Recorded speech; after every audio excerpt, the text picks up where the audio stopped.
One of the things I wanted to start off with is so that you understand how complex and how hard it is to develop the cardiovascular system, as well as many of these other systems, is just to read you. This is from your book, but this succinctly ties it together. That embryonic cells, all the cells that are in development and are forming in the fetus, have to obtain nutrients before there's an intestines. We haven't even gotten to how the intestines form from the endoderm. They have to use oxygen before there's lungs, and they have to get rid of waste before there's even kidneys. Okay? That's a huge feat to be able to do. Now, some of this is done by the exchange with the placenta, for example, in humans, or from the exchange of other types of membranes that we're going to go over on Tuesday that are found in birds and other organisms. One of the things, though, that I wanted to reiterate is the heart is the first the first organ to form that has to perform its job before it's fully formed. It's just the amazing process of how this develops. So everything today is going to be about all of the cardiovascular system: the heart, the blood vessels, certain body cavity linings. We've already talked about the limb bones. So we've talked about how the lateral plate mesoderm, certain cells will migrate into the limb buds and start forming the bones through endochondral ossification in the forming limb. So the rest of what we're going to talk about here is for today. Now, if you look at a xenopus, this illustrates some of the arrangements. We're looking at a cross-section here where certain areas are at. One of the things that I want to point out here is the lateral plate mesoderm actually has two main regions to it. The more dorsal region is called the somatic mesoderm, and the more ventral region is called the splanchnic mesoderm. In fact, when you kind of look at the two layers together, the splanchnic mesoderm and the endoderm, or the yolk area, you start getting, we call that the splanchnopleur and the somatopleur when you look at these two regions. But in reality, it's just the somatic mesoderm and the splanchnic mesoderm. These are just two divisions of the lateral plate mesoderm. If you look at a chicken embryo, in fact, they've shown that if you cut this and then just kind of bring it around, it's identical to the frog embryo in terms of, you know, the overall development. It just develops on top of the yolk instead of surrounding the yolk. So they're very, very similar. In fact, many of the processes in birds and frogs and humans are pretty much identical. So we don't have too many differences between how the heart develops, especially in terms of genes and things of that sort. Okay, so one of the things that they found in development was that almost all of the heart comes from one main stem cell progenitor called cardiac mesoderm. Okay? It's just these cardiac crescent cells that will migrate to form the primordial tube that becomes the heart. Now, obviously, there are other cells that contribute to this. What other cells do we know of that will come in and actually help in the formation of the heart that we've already learned about? Neural crest cells. Good. So neural crest cells will come in. They'll help to form the septum and the aorta and other regions. We even get other cells you'll see today coming from the mesonephrogenetic mesenchyme. What do those become? Hematopoietic stem cells. The stem cells that give rise to all of the formed elements of the blood, which is the red blood cells, the white blood cells, the lymphocytes, monocytes, and things of that sort. So though most of the heart forms from what we're going to show here, the lateral plate mesoderm, there are other cells that will migrate in, become part of the heart, and whatnot. And the reason why I mention that is because when you're reading the book, sometimes it can get confusing, and it says, oh, the hematopoietic stem cells originate from the ventral aorta, and you're like, wait, I thought they originated from the kidneys. They do. They migrate from the mesonephrogenetic mesenchyme into the heart, and that's where they originate from and then come out into and go into the bone marrow. So this is a very early stage when the primitive streak is coming back, showing the fate map of where the cells that will form the heart are originally found. Now, the cells will essentially migrate in through the primitive streak and then in to form the lateral plate mesoderm. So this is just more of just showing where the fields of cells are originating from. And what's interesting is they will essentially merge together to form one large tube that will start forming the heart. You get two different regions coming together to form one main organ, which is quite distinct from some of the other processes that we've talked about. All right, so here are some of the genes that are involved in this process. Now, this can look somewhat confusing at first, so let me simplify it down. The first gene that you should know is BMPs. Lo and behold, here are the same genes we've been talking about. So bone morphogenic proteins, these will promote cells and induce cells to become both heart or cardiogenic myoblasts and blood. However, you don't want the heart forming just anywhere. And so there are other regions of the embryo that secrete noggin to prevent the formation of the heart. So that's why it shows noggin here blocking BMPs. It's not that noggin prevents the heart from forming. It's just in the region where the heart forms, noggin is blocked so that BMPs can actually induce the mesoderm to become the heart.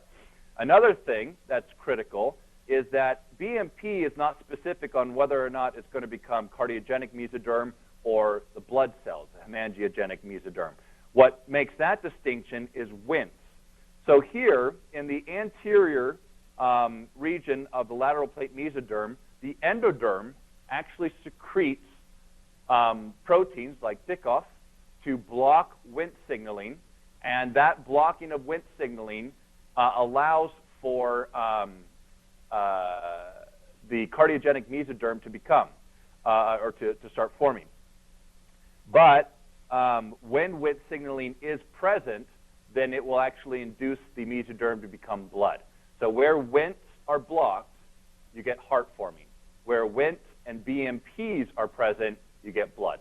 That's the long and the short of this, is BMPs but no Wnt, that's where the heart cells start forming. And Wnt and BMPs, you get blood forming. And this is just in a very, very specific region of the embryo. As you can tell, it's right in that area where we typically see the heart form. One of the interesting things, too, is as the heart forms, you actually get a kind of a barrier between the notochord and the heart where it's forming, and you get some endoderm in there. And one of the reasons for that is because of the noggin that's secreted by the notochord would actually prevent heart formation. So there has to be some spatial separation and some prevention of noggin influencing that tissue. So the notochord secretes noggin, which would normally prevent formation of the heart. However, due to the fact of where the heart forms, just underneath a region of endoderm, that's going to become the primitive gut, then the heart can form in that particular area. The Wnt signaling that promotes blood formation typically comes from the neural tube, but in the anterior endoderm, you have Wnt inhibitors like Dickoff, and that's where the heart forms. So when you get this perfect combination of no Wnt signal, and you get BMPs, and you prevent noggin from knocking down BMPs, that's where the heart's going to start forming.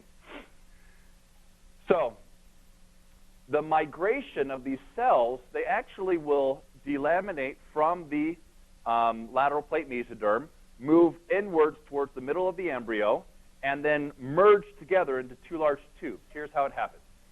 So here we've got the endoderm in yellow. Here we've got the lateral plate mesoderm. For simplicity, we're not showing a lot of the other mesoderm components in this area, but you got the notochord and you have the neural tube here. What happens is the cells from the splanchnopleur here, this area, will actually start migrating in. And one of the things I want to be clear about is these endocardial primordia, that is not endoderm. Those are, I don't like that they're kind of orangish, because it kind of gives the impression that they're yellow or from endoderm. They're not. They're from the lateral plate mesoderm. So what happens is these cells will delaminate from here and then form a new layer of cells, kind of these two primordial endocardium. Here's what eventually happens. The endoderm will be separated into this foregut. This is what's going to start forming the digestive system and start forming the respiratory system, and that's what we're going to get into next Tuesday. However, down here, these two regions, these two endocardial tubes, have to eventually merge. If they don't merge, they've actually done experiments where they've separated and prevented them from merging. You actually get two hearts forming. You get two separate hearts forming. So once these two merge, then you get one large endocardium and one large myocardium. So what's the difference between the two? Myocardium is primarily the muscle of the heart. The endocardium, you get a lot of these connective tissue cells and cushionings and things of that sort. What's fascinating about this is that even before these tubes start merging, they'll start contracting. They'll actually start the process of the being contractile cells that the heart has to do for the rest of its life, essentially periodically pumping blood. So this is primarily due to a sodium-calcium channel that is made that starts pumping sodium and calcium to create this rhythmic process of the cells beating. In fact, they take these out, they can put them in culture, and they'll just keep on beating. So these initial heart cells are already getting ready to start pumping blood, even before it's the tubes primarily formed. Okay? So here are some of the genes that are involved in the induction of these cells. TBX3, remember TBX, this is a gene that's found in other areas. TBX3 is a gene that's shown to induce certain cardiac myocytes to become the pacemaker cells. Now, all of our hearts have these pacemaker cells that will depolarize on a rhythmic basis to cause all of the muscles in the heart to be able to beat in unison. And this is what they've shown, that the initial induction of these pacemaker cells comes about from this gene. Another thing that they've shown is BMPs, specifically BMP2. This is necessary to induce certain cells to undergo, EMT stands for epithelial to mesenchyme transition.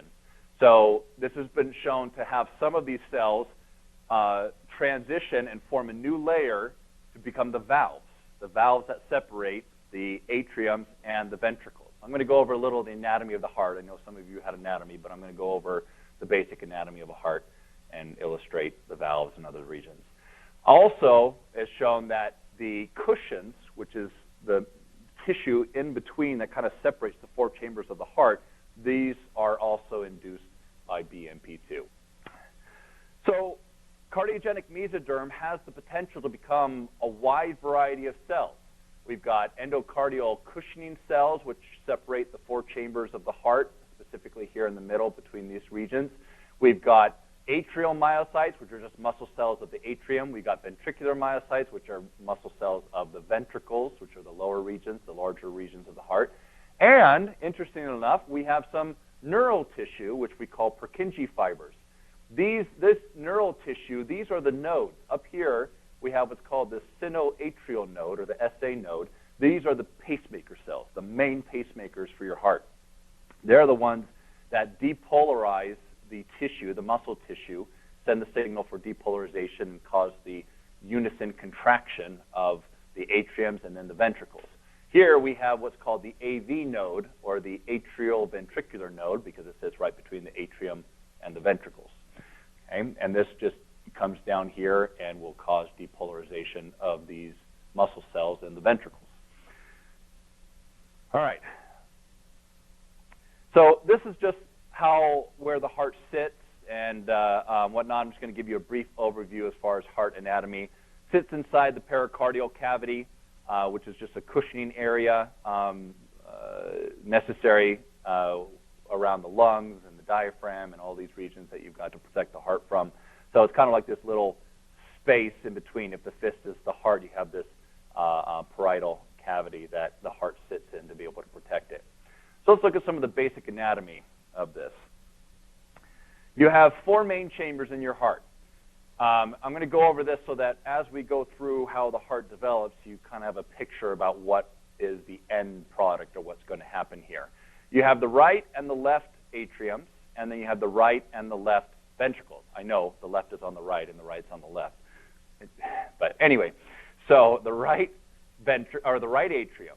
This is the chamber of the heart that essentially receives blood from the systemic part of your body, which is pretty much your head, your legs, your arms, all of the peripheral surface, everything in your body comes back to the right atrium.